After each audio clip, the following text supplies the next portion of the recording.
Hello and welcome to the Jacob Shapiro podcast. I am editor and producer Other Jacob, and I have a few notes for y'all today. First, today's episode is a fantastic conversation with our friend and collaborator Elohim Monard. Jacob and Elo talk about American Hispanics and their relationship to Donald Trump, plus the geopolitics of prisons. If you like Elo's analysis and you're a fluent Spanish speaker, Elo and I produce a show together under the Jacob Shapiro umbrella, which we're tentatively calling the PerchNet, called Conversando de Política, which we put out weekly-ish. If that sounds good to you and you are a Spanish speaker and you want to learn about what's happening in Latin America, go check it out. Finally, we're ramping up production on this show as the world enters into this fun new era of tumultuousness and beginning to bring on a larger variety of guests that can help us make sense of the world through a bunch of different lenses. If you have expertise in something niche that you feel like might dovetail well into the show, hit us up. Without further ado, here is the conversation between Jacob and Elo. Tell your family that you love them and go touch some grass.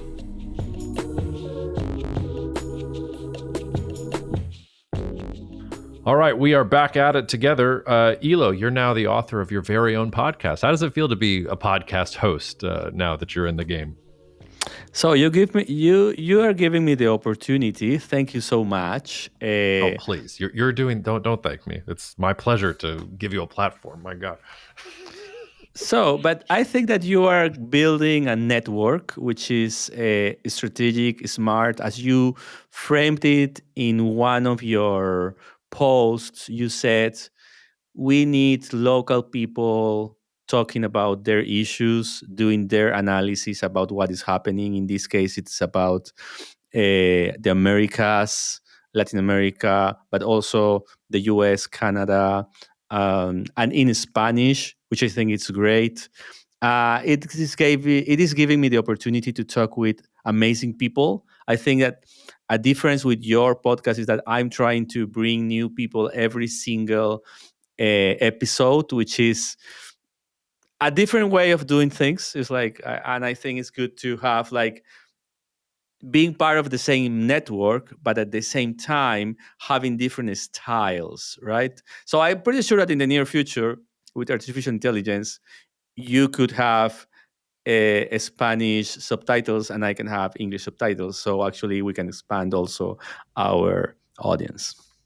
Well, the real question is whether I can put all of my research and all of my online databases into a chat GPT and say, chat GPT, will you just do the episode for me? I'm going to sit here and drink my coffee and you can talk to Elo's AI avatar and you and I will just sit in the corner and watch our AI avatars do battle with each other. Well, technically you can do it right now with Notebook LM.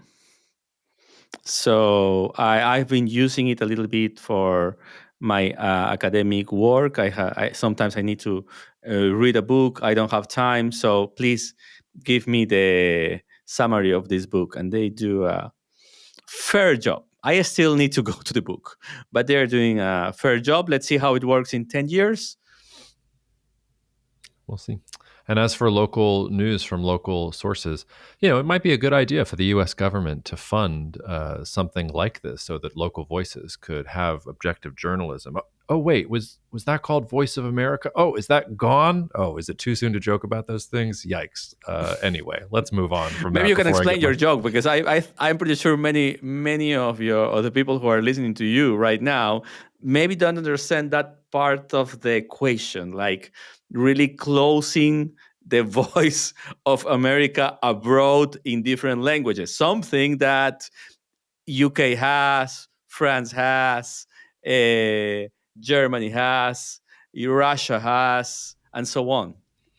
Yeah, well, I think I'd prefer to maintain my mysteriousness. This is not the guide for the perplexed. This is talking about different geopolitical issues. So if the joke went over your head, I don't know, try and find it. Anyway, Elo, I thought we would start. We've got a lot of things to talk about, but I thought we would start and sort of pick up the baton from our last recorded conversation, I should say. We had a very lovely conversation at a lovely restaurant in Madison that was not recorded. But our last recorded conversation, we talked about some of your take on Hispanic support of President Trump in the election in November. And I immediately thought of you at the new Reuters Ipsos poll that came out over the past week that showed that some of that support, that Hispanic support for Trump, has begun to erode considerably. In terms of overall performance, President Trump's disapproval rating for Hispanics has gone up 7% since January. For stewardship of the economy, disapproval rates up 6%. For handling of immigration, disapproval rates only up 3%. So half as much as the economy and half as much for overall performance. You might have listened. We had Rob on the show about a week and a half ago for our normal updates, and Rob and I got into a little bit of not an argument, because he and I don't actually argue that much, but he sort of talked about how he thought I was placing too much emphasis on polls tied to the economy and things like that, and that really these were more cultural issues, and that the support for Trump was more cultural, and that it would be a little bit more consistent. But and maybe it's a cultural problem with the Hispanics now that they've seen President Trump in action for a couple months. I don't know, but I know that you have lots of thoughts on this, and you were on the ground in a battleground state when the election was happening. So tell me how you are interpreting those polls, and are you seeing a significant disillusionment in the Hispanic perspective towards President Trump, or how do we explain this? So first, we have to recognize that during the elections, there was a small but relevant hype in Hispanics voting for the Republican Party, right? Which I analyze not as this a historical change, but actually this is something that is becoming more normal to the way the Latin Americans behave in their countries. It is like we are not like more of us towards the left or towards the right. We have we're divided. In some countries, more polarized than others. And I think that it is also happening here now. So what was rare in the US is that in the last 20 years before Trump, we had more Hispanic people voting for Democrats in an average of 60 to 70%, depending on the time, 65%, let's say. And now it's becoming more balanced. And I think that is a trend that I would expect from the Latino community. That's the first idea. Second idea is that we cannot talk about the whole Latino community or the whole Hispanic community as one single thing. So the question is, what is happening in Florida? What is happening in Texas? What is happening in Wisconsin? Right? Which is completely the communities are completely different. So we cannot talk about a big average. And third, it's important to understand that the support was mainly driven by values, conservative values. I think they are still there, but they are now in conflict with pragmatics. What are the two main pragmatics that we can see here? First, economy. It is not improving as fast as everybody thought it was going to improve. It's not improving. It's not improving. Depending on the sector where you are, it's getting worse, right? And more importantly, for the Hispanic community, deportations are a critical issue. For example, in the first episode of the podcast, I interviewed Roberta Braga, who has an organization who is reading the narratives of the Latino community in the US and in other places in the Americas. And I saw her report today. She has a weekly report. And she was saying that there is a very strong conversation in the Latino community in the US about deportation of Latino US citizens who are children, right? And that is really affecting the community. So that is a very strong message. It's like, I don't care who you are, I'm going to deport you, even if you are a U.S. citizen, but you are Hispanic, you're Latino. So that is a very strong message, right? In addition to that, this may be an introduction to another topic that you want to talk about, is like the deportation of 200 something people to El Salvador, and many of them do not have criminal records, and actually they did not pass through a due process. Many of them are Venezuelans who are now in El Salvador. How the hell you can take them out of there if they are innocent? So it's Kafkian, right? So one day you woke up and you are in a Salvadoran prison. Yeah, if any of you are having a bad day, just imagine that you could be in your very own cell block in a Salvadorian prison. Well, what do you think happens then towards like the midterms? Like, do you think that like Trump has become a lightning rod in lots of different ways? But so, do you think Hispanic support in general is trending more conservative, and that even if there is disillusionment with some of President Trump's policies, that there still will be, rightward is the wrong word, but a more conservative shift in the Hispanic vote? Or do you think that the things that President Trump has done, whether it's on the economy or immigration or things like that, may actually push the Hispanics back towards more strongly supporting Democrats in upcoming elections? That's a very good question. I would not adventure myself to say that there will be a strong change. Why? Because actually you see the polls, but the polls are not necessarily those who are voting, right? So I can see that maybe many of the Latinos who did not vote because they didn't want neither Kamala or Trump, because many of them were leftist activists that were very engaged with what is happening in Gaza, believe it or not. So it is not only about, so the Latinos are not only concerned about what is happening in Latin America or with the Latino community. So Latinos are concerned about many things, right? And the leftist activists within the Latino community are very engaged with what is happening in Gaza. Many of them are pro-Palestina and so on. So that said, maybe one scenario is that many of them now would say, okay, I did not vote for Kamala. I did not vote for anyone. But now this is a new scenario, and now we should go and vote. That's something. And that could increase at some point the vote.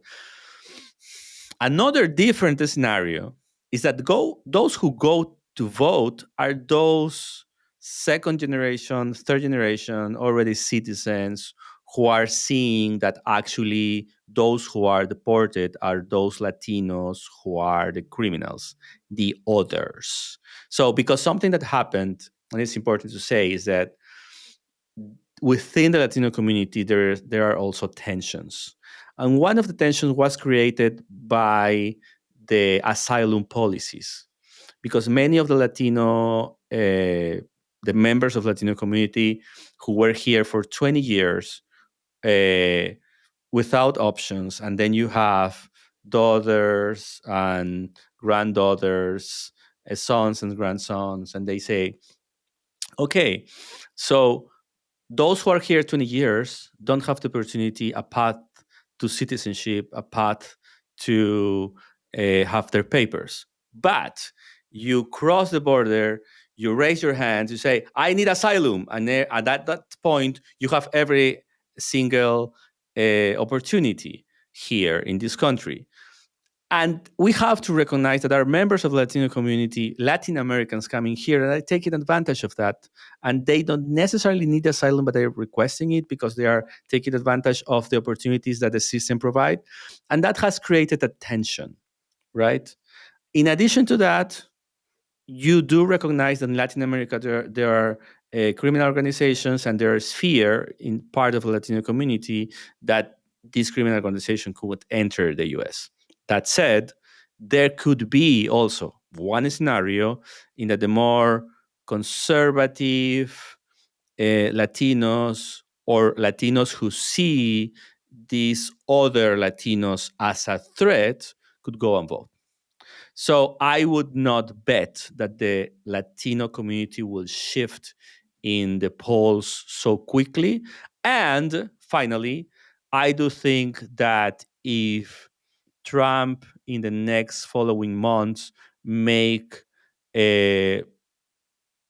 clear statements and policies related to what they call the DEI issues, but more importantly, against the trans community, against abortion, I would say that could resonate in part of the Latino community too. So we have like a mix of everything there.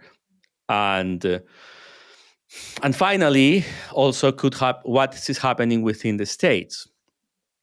So, for example, you saw in Wisconsin, where I live, a few weeks ago, we had a very important, almost a referendum about Elon Musk. I think that you can see it in that way too. And people eventually voted for Crawford for the Supreme Court here, which was very important to win in order to have some balance here. And to keep the I think and that's important to say. And my wife always reminds me about this. Maybe in this country what people still value is the balance of power. And maybe that the point where Trump is going wrong. It is not that they don't like their policies. It is that this country like like the likes the balance of power. And that is maybe the message from Wisconsin. It is like, okay, Trump, I like your policies, but I'm not gonna give you a blank check. And maybe that is what could happen eventually as a third scenario, and that includes the Latino community too, but other communities in the midterms. So I would not bet that there will be a shift from a strong shift from one place to another. I'm saying that there are different scenarios, different group of people with different interests, but at the end, I think that maybe it's a referendum. The midterms is a referendum about checks and balances in the U.S. Yeah, you were talking about the Wisconsin election, but I thought you were going to bring up the arrest of Milwaukee judge Hannah Dugan, who's accused of helping a man briefly evade immigration authorities. It's still sort of an unclear story to me. She's accused of escorting a man and his lawyer out of her courtroom after learning that immigration authorities were seeking his arrest. And now she's been since suspended, and she's retained some pretty high-profile lawyers to fight this. So Wisconsin truly has become a battleground for all the issues that you're talking about. For Latin Americans, arresting judges is a hard line. Well, literally for anyone who has read the history of democracy, arresting judges is you should at least sit up in your chair a little bit. Agree. My point is that we have seen dictators or now dictators that were becoming dictators when they were delivering these kind of actions. So we have seen that, right? So here is kind of new. I know that there was judges prosecuted in the last Trump term too. That is something that I was reading. But no, this kind of you didn't obey, so I'm going to enforce. And I think that also has to do with this tension between the state and federal competences in the US about migration. And I think that this idea that the federal government has all the powers to do whatever they want, even if the other powers want to stop them, is something that maybe now with these kind of cases should be revised. So I think that there are some gray spaces there that allowing FBI to arrest a judge from one day to another, but actually, because you didn't say it, but it was the FBI, it was not like the local police only. So I think that this tension between a state and federal government and how courts are coming on the stage is important. One thing to say about it, too, about courts, is that A few months ago, I remember, maybe last year, I was reading an article saying that actually in Latin America, those who are trying to stop authoritarian temptations are courts. And that is something that now I am seeing here. And I think that this is maybe not only a signal of authoritarianism, but also a signal of how relevant courts are becoming in this country in these times. Yeah, it's a double-edged sword because at the same time, you can take the opposite point of view, which is rule of law in the United States is so great that even a judge is held accountable for breaking the law itself, and that there are checks and balances also on judges in the opposite direction. But to your point, it is sort of a strange case in general, and it opens up a lot of questions. So far, it seems to me that the Trump administration it's only flirting with constitutional crises. Like it's at least in my reading of it, they have not point blank received a ruling and said, we will not do this, we're going to do whatever we want, and then proceeded forward. Then we would be full on constitutional crisis. But you can tell that they're looking like for all the loopholes. They're pushing the envelope as far as they possibly can. So in Dugan's case, I don't know enough about the case to know if she technically broke the law or not, or if the FBI was correct in arresting her because she did technically break a law or not. So like it's difficult to say. But to your point, I mean, we're seeing this with Mexico right now. One of the things that the U.S. was worried about with Mexico was direct election of judges, which we do in the United States. So pot calling kettle black. But the concern being that but if you open up judges to democratic election, then the cartels or then the local unions or then the corrupt forces can put up a candidate, and then they can be there, and then they can control the judiciary. And isn't that undemocratic? But isn't it also democratic that probably a lot of the judges were appointed by the PRI before that? So like it gets the upshot is that democracy is very hard, and like maintaining checks and balances is very hard, and that this is not the first time that U.S. institutions have been tested in this way. But I think it's not controversial, or should not be controversial, to say like we are watching U.S. checks and balances and judicial institutions be tested by an executive that wants to find cracks and holes in them. And I don't think they have found the crack or hole yet, but I think you're right to say that they're testing. I would say the word test is fundamental. Why? Because I think that we're living also a startup government in the way that they are trying to find the minimum value product. They test it and then they see if they can scale it. So actually, all the things that Dutch were doing were like, I'm going to test, I'm going to see what are the boundaries of this, then I will come back and I will do my new product and I will expand it. I will give you an example of what I think is going to happen. For example, in one case that I know very well, which is the international students being with their visas revoked. As you might know, so they revoked the visas for about 1,500 students for many reasons, some of them more visible than others, some of them with arrests, and others with only revocations, most of them. And the reasons were from speech and protests, but others were because they had a they failed with the court after driving and drinking or something like that. So small faults, maybe, but they became criminals, so they should be the visa should be revoked. That said,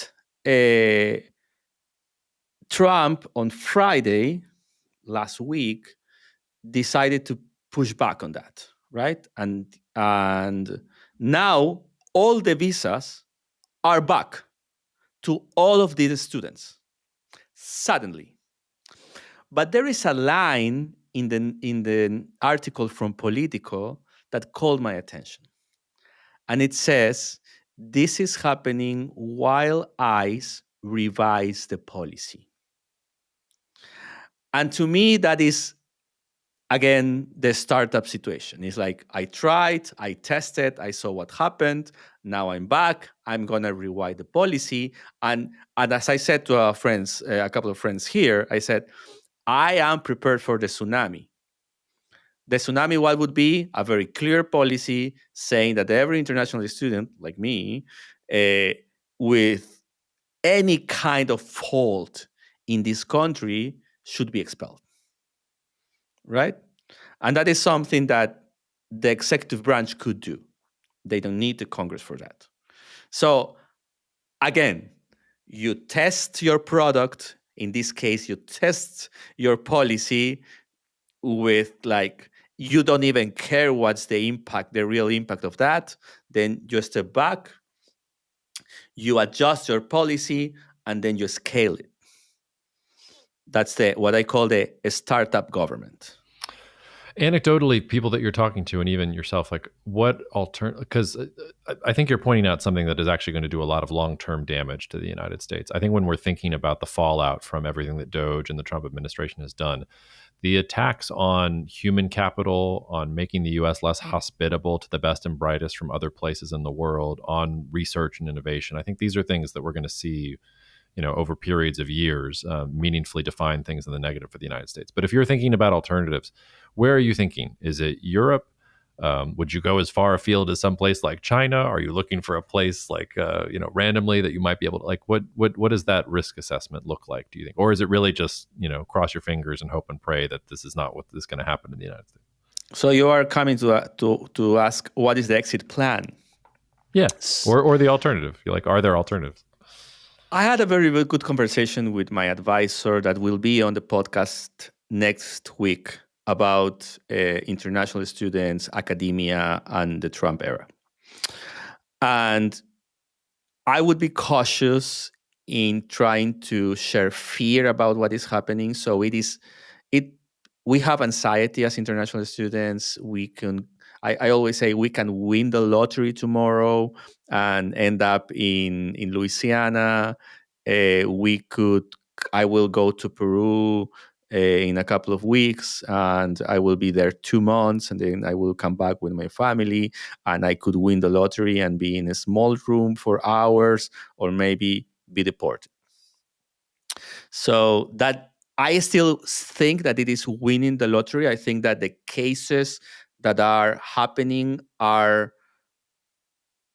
less than we think, but they have achieved their goal, which is created this regime of fear and insecurity, and you don't know what is going to happen to you. So that said, about be cautious about the real probabilities, but at the same time recognizing the atmosphere that we're living in here, I would say first, this is like the US universities are still the best in the world with all what is happening. So they're still the best option for studying, for job security, and so on. So it's still, if I am ambitious, I still want to teach here. Okay. It doesn't mean that there are not great universities in other places, but I have to recognize that many of them are here. So first. Second, and you made a clear question, is like, what is going to happen in the midterms? So I think I would say the definition is the midterms. If the US people say Republicans should have everything still for more years, I think that could change the game completely for many of us. And third, that said, if you asked me 2 years ago, I would say, what are you going to do after you finish your PhD? I'm going to answer, I'm going to be a professor in the US. You ask me now, it's like, I'm going to be a professor maybe in the US. Okay? So that has changed. So now I go to the next part of the answer. What's the exit plan if needed? Right? I think that the exit plan is some countries in Europe. Why not? I think there are many variables there. It depends on what I want to do. I know a professor that is coming to my university that was in the University of Amsterdam until, I think he will be there until July, and he's coming here. And I asked him, why are you coming here? He's like, because the Netherlands are not better. Okay, so, and that is something that my advisor also told me, is like, you are thinking that this is something happening only in the US, but it was happening in Turkey for a while. It is happening in Argentina right now. So with different tones, with different cuts, the academia is a target everywhere, not only in the US. So moving out should be smart. So maybe Spain, maybe Portugal, Germany, with all the difficulties to go up in that system in the academia. So there are also concerns that are less political and more about the academic system itself, is how to grow in a system. Singapore is a great place, I have to say.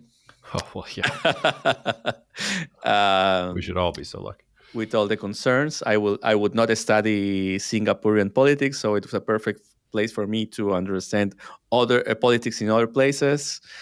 I would say Chile is an amazing place to study politics. Uruguay. I was talking to a friend about Costa Rica too, if I want to Latin America. So I would say Europe and some countries in Europe and some countries in Latin America would be my answer. And finally, the now hate and love, with that hate and love relationship that they are building with Canada, sure. Oh, okay, yeah. What about is anybody brave enough to say China or to think about China or even just Hong Kong? So I have Chinese friends a lot, and I don't think that returning to China is their best option. No, not for them, but for, let's say, somebody is a Latin American scholar. Is China an option? I would say depending on what you study. I study misinformation, disinformation, so I think it would be difficult maybe for me. But Yeah. I think that if you're studying business, if you're studying mining, if you're studying technology, go and do academia there. Maybe it would be a good option. I don't have information of natural science, of physics, chemistry. I don't have information about that field or those fields in China. But I would say that the first information that I could receive is that it is not like the first take. Maybe there are other places in Asia that could be more interesting. Yeah, Singapore sounds good. Maybe I'll meet you there. Okay, I knew that we were going to have trouble getting through our entire menu of things to talk about. Let's at least turn to one other topic and see how much more we can fit in here, which is the geopolitics of prisons. This was on our mind originally because this has sort of been forgotten now. It was only 2 weeks ago that there were major attacks at prisons across France, which required, deployment of French security forces and things like that. It was sort of a big deal. And I sent it to you because I was like, wow, this is something I normally expect to happen in Latin American countries in Central America or something like that. But look at this. It's in Europe itself, and partly attributed to record cocaine imports to Europe from South America, and how that's transforming local drug markets, and how gangs are reaping windfalls, and suddenly they're feeling like they have much bigger power bases, or their power bases are expanding, and they're overwhelming local security forces in places like that. So there was one thing there. You've already sort of alluded to this, but when we're talking about where some of these American deportations are going, famously, El Salvador has volunteered to be the sponge to soak up some of these U.S. exports of prisoners and things like that. I don't know if you saw the really interesting New York Times article that came out just this morning that had reporting that El Salvador's president, Nayib Bukele, was actually a little more circumspect about accepting some of these prisoners. Like, he was very confident in some of his public messaging, but the New York Times has some pretty good reporting that suggests he was actually very disturbed, that he wasn't getting assurances from the United States, that specifically the Venezuelan folks that were being exported there did not have provable links to a particular gang in Venezuela. And that his demands for more information were actually causing tensions, or at least internal tensions, between El Salvador and between the Trump administration. So I'll let you sort of cook on that. Where do you want to take the conversation about geopolitics of prisons and our good friend Mr. Bukele down south? So you just jumped from France to El Salvador without a clear bridge. So I'm going to try to bridge them. Okay. Please. So That, by first, the way, listeners, is a reflection of this being my third podcast of the day, and I'm on my fourth cup of coffee. So thank you, Elo, for filling in the gaps in my brain. because you have free coffee in your new office, yes. So prisons are becoming headquarters of criminal organizations. That's important to say. This has been happening in Latin America for a while.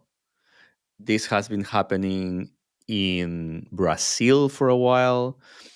Tren de Aragua started in a prison in Aragua. So we have to say that actually prisons are not achieving their goals of whether taking apart the most dangerous criminals from society or trying to resocialize those criminals that have the opportunity to be uh, inserted again in the system. So they are not only not doing that, but they are becoming the graduate studies for criminal organizations and the headquarters for many important kingpins. Actually, it is a common practice that they say, well, I'm going to take my sabbatical for a while in these prisons. When I'm finished, I'm going to go out again. Okay? So this has been common in many prisons in Latin America, and I would not be surprised that that is happening in other prisons in other countries in the world, because it looks like a good plan for many of these people. It depends on also if you have the technology to really do the criminal practices from the prisons, right? Having a cell phone, having internet, I don't know. Many of the extortions in Latin America are coming from prisons. Literally, the phone call that you are receiving with extortion is coming from a prison.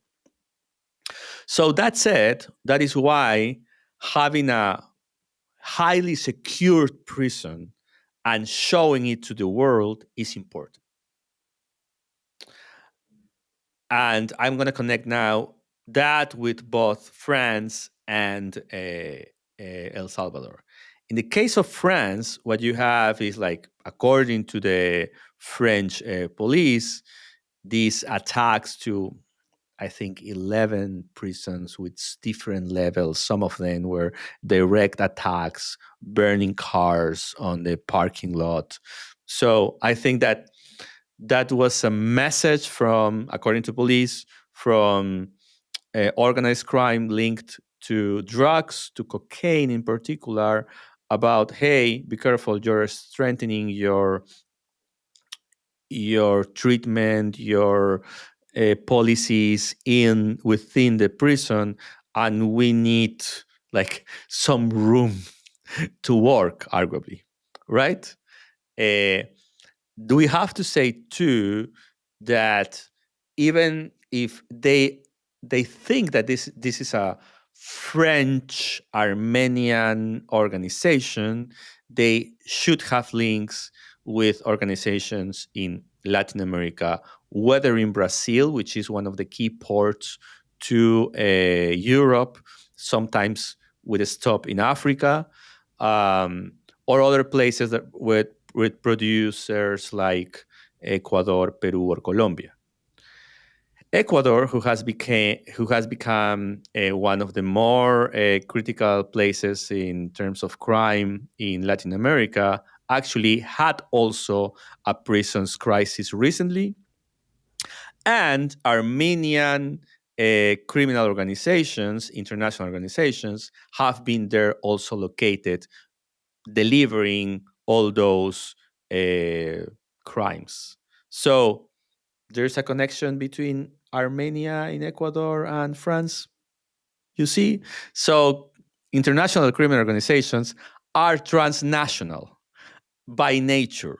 So what is happening in France should be connected with everything what is happening in the world first. And secondly, the problem would be that this threat and this direct attack, to be clear, to an institution could be normalized, and that would be somehow a Latin Americanization of other places.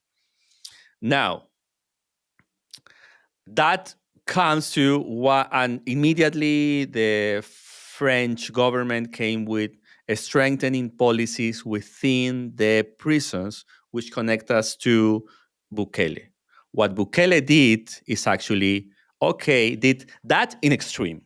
And he said, I'm going to build a prison for 80,000 people who will be there, and they will not be able to leave. They created the ideal of the panoptics, that everybody can see each other.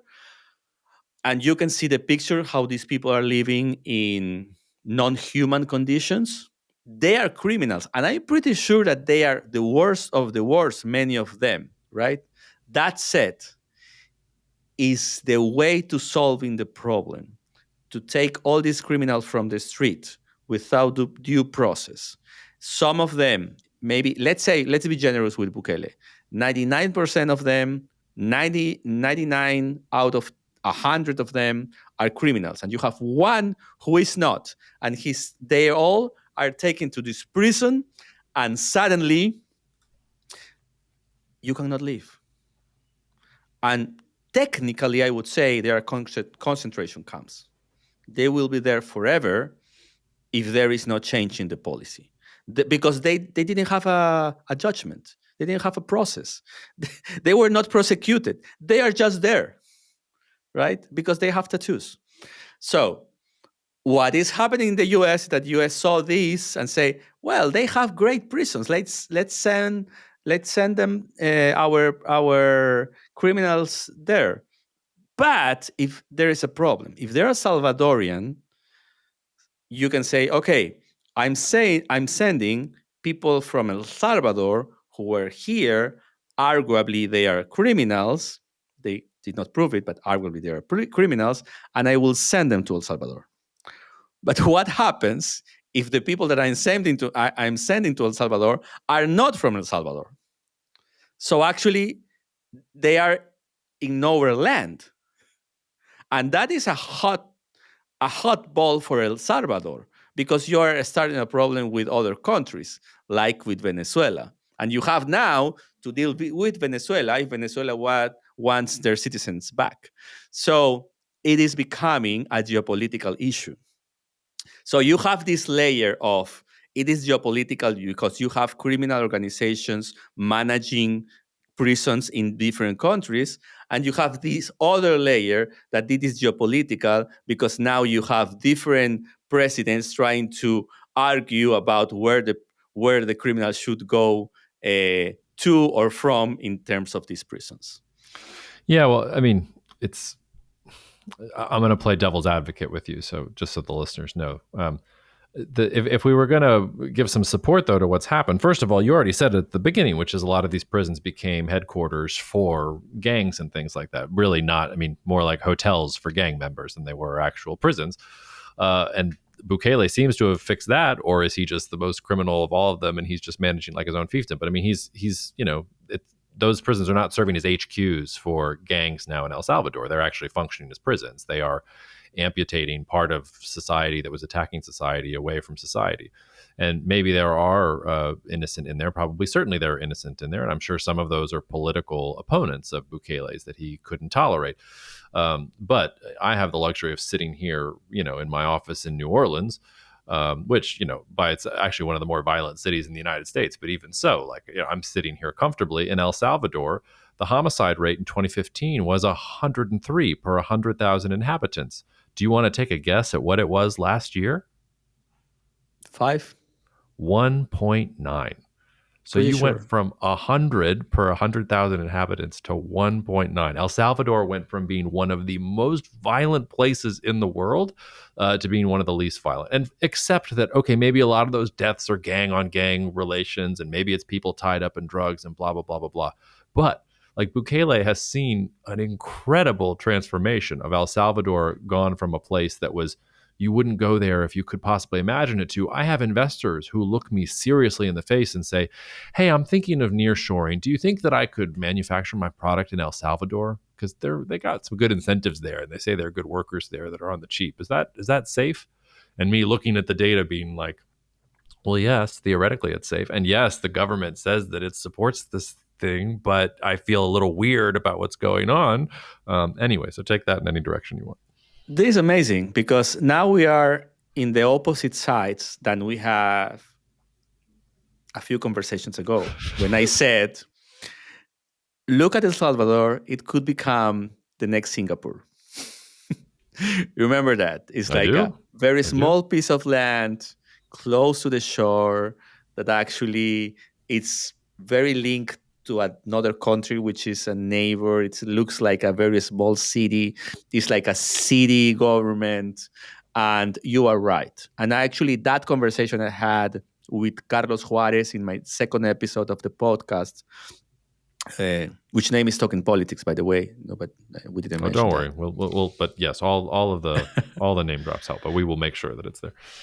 So we had the conversation with Carlos Juarez, and we were wondering about how to find the balance, which is one extreme is just like take them all with a net, like you are fishing massively and take them all in these prisons with horrible conditions. But as you said, and it's clear, families now can send their daughters of 12 years old to school without the fear that they will be raped on the way to school, as it was happening. Okay? First. Secondly, at the same time, you are legitimizing this kind of iron fist that could drive to other kind of authoritarian practices and human rights violations. So how to find the balance? And I think that is a challenge for the next years.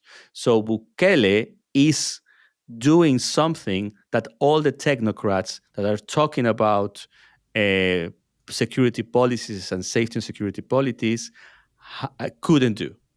And I can't surely say that because I studied homicides in my master's degree for my master's project, and I have been engaged in policies, and I have been in Vienna in these conversations about crime policies and criminal justice in the world. And you have all these technocrats that are sitting in their fancy offices like you are right now with free, I don't know, with free coffee, that's another level, but they are sitting in their offices and they are predicating and preaching how to do policies, and they did not achieve the goal that Bukele did. So I agree with you 100%. The key question is how to do that without like creating a beast, creating an example to other countries that maybe will build the prisons, but they will not decrease the homicides in the same way, but they will use the same policies to attack their political opponents. So their prisons will be full of political opponents. So we should not see Bukele as a potential trend. We should see Bukele maybe as an outlier. And every replication of what Bukele is doing could be dangerous. If so, how to find the balance? I think that is a very difficult question. And that is a reflection that those like me who were working in criminal justice, safety and security, with crime policies, whether in prevention or others, should be taken seriously. Well, that's why the France example was so interesting to me, that it happened and that it was such a major threat, because, whatever happens with Bukele, he is now president of a country that even 10 years ago, the government had lost the monopoly on violence. Like one of the most basic things that describes the sovereignty and authority of a government is that it's the government that has the guns. It's the government that arrests people. It's the government that actually is allowed to use violence by the citizenry. And you had situations, and you have the situation in many Latin American countries like Mexico right now, where there are other extra governmental entities that have monopoly on violence in their own territories. And then where does sovereignty lie? And sort of what are you doing? People are paying taxes to these organizations. Exactly. So in France, you would think that the French army still has the monopoly on violence, or the French police. But here was an assault on a coordinated assault on multiple French prisons. You had an example that, oh, these groups think that they have some of the monopoly on violence, and France, went after them very considerably. So the thing, it seems to me, that Bukele has done is that he has seized the monopoly on violence back. Now, to your point, if he applies that now in perpetuity to his political rivals and to prevent any kind of, representative government from emerging, then yes, he becomes sort of the villain of his own story. But at the same time, like, he's also the one who took it back from them. And at a certain point, like you said, it's not nice meetings and good policy that is necessarily going to fix something that is so far gone. Sometimes you just have to say, okay, no, like, this is where the violence resides. And will there be innocents that are in the crossfire? Yes. But are you building something towards the greater good? Yeah. I mean, you can already hear in what I'm saying how everything is in the beholder's eye and how shaky it gets. But I would like to add something else, which is because we agree that this is a tension. So he's solving a problem that nobody else solved. But at the same time, this is we are walking on muddy waters with authoritarianism, legitimizing human rights abuses, and so on. So we agree that there is a paradox here. That said, so the next question is, why is it happening?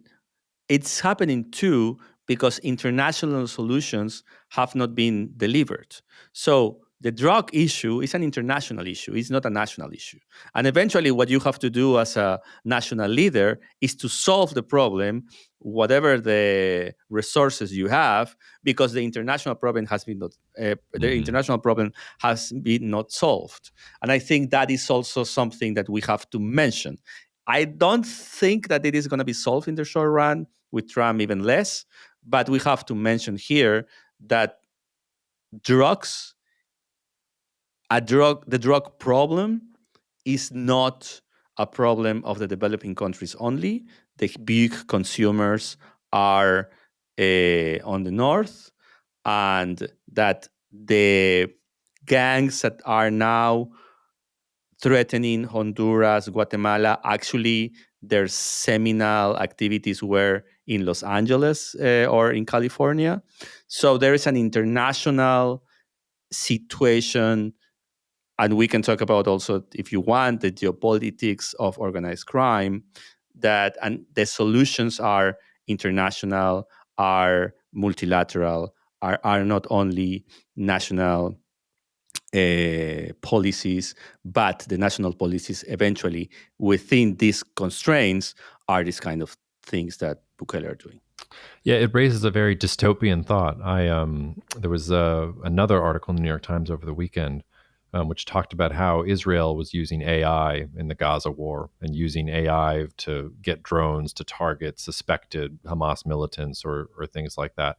And I feel like most of what we hear about AI and ChatGPT is the stuff that you and I were joking about at the beginning, or I think even before we hit record, and how it's making me more efficient and now it does all these research and all these fun things. But you can also imagine a universe in which, well, you can imagine two different universes. You can imagine a universe in which governments are using AI to tell drones how to identify, cartels and transnational, drug organizations, to interdict drug supplies, or even to attack and kill gang members and things like that. You can also think of the flip side of these groups themselves, these drug groups themselves, or criminal groups themselves, using artificial intelligence or using drones in order to circumvent all of the policies that are meant to keep the drugs out, or to do all these other sorts of things. Like, it seems to me that that's also going to be a contested battleground going forward. And either way, it gets dystopian. Like, either way, you have the creation of a surveillance state, or you have cartels that are going to have like their own like ways of getting around some of these normal expressions of power. I have a hypothesis. If we have to end in a few minutes, so Yes, I we want do, to say so. this is like, I think that Elon Musk, what he was doing, he was training a software for government administration with the US data. Mm-hmm. And he's going to sell it everywhere very soon. And that is the business. And that is why, okay, I have done it. I'm done. I have this system that every single country in the world should use in order to control their society with the Elon Musk brand. I think that my hypothesis is that that was the goal. And all your data, your citizen data, Jacob, was used for this guy to build that software. Yeah, I mean, I've heard that actually before from some corners, but I still don't see how we're going to compete with China because there's a billion of them, and they've been cataloging that data with no scruples for quite longer. So if it's a competition over that, I think they're going to win. Yes, and let's see how it also evolves in other countries, right? Because the US is a very particular country, so let's see how it goes in Brazil, in Peru, in Malaysia, in India. So we are living this world that I agree is very dystopian in the way that AI is entering all the different layers of society. The government is not an exception. And I think that in this startup government that we were talking about, AI is critical, but actually what they were doing was testing all these things. And let's see what is the next stage. OpenAI, ChatGPT, in a couple of years has evolved in a way that actually can do many things. Final idea. A friend of mine was telling me this clever point. It's like all the economists were discussing how AI could take or not jobs from workers. But what they did not say is that actually in the near future, they're going to take the economists' jobs. Yeah, that's true too.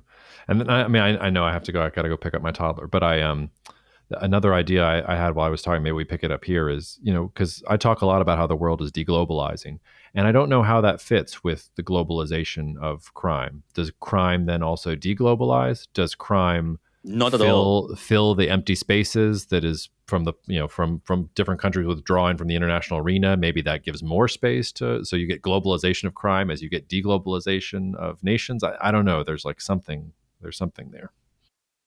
There is something there. I think there is that is the next paper, I would say. So we should write the report about that. It's like the deglobalization of nations and the globalization or the hyper-globalization of transnational crime. I think that is the way. And there are connections, and then maybe the the the prisons are the boundary objects, right? Well, I will get ChatGPT right on constructing that paper right now for us, and we will have it for you by the next time we talk, probably. Okay, I got to run. Elo, it's so good to see you as always, man. Thanks so much. Good to see you. Bye-bye.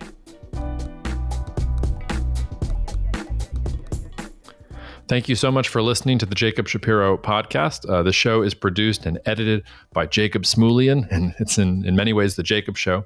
If you enjoyed today's episode, please don't forget to subscribe, rate, or leave a review. It takes just a couple seconds of your time, but it really helps us. Also share with a friend. If you're interested in learning more about hiring me to speak at your event, or if you want to learn more about the wealth management services that I offer through Bespoke or at Cognitive Investments, you can find more information at jacobshapiro.com. You can also write to me directly at jacob@jacobshapiro.com. I'm also on X for now with the handle Jacob Shap. That's Jacob, SHAP, no dats, dashes, or anything else, but I'm not hard to find. See you out there.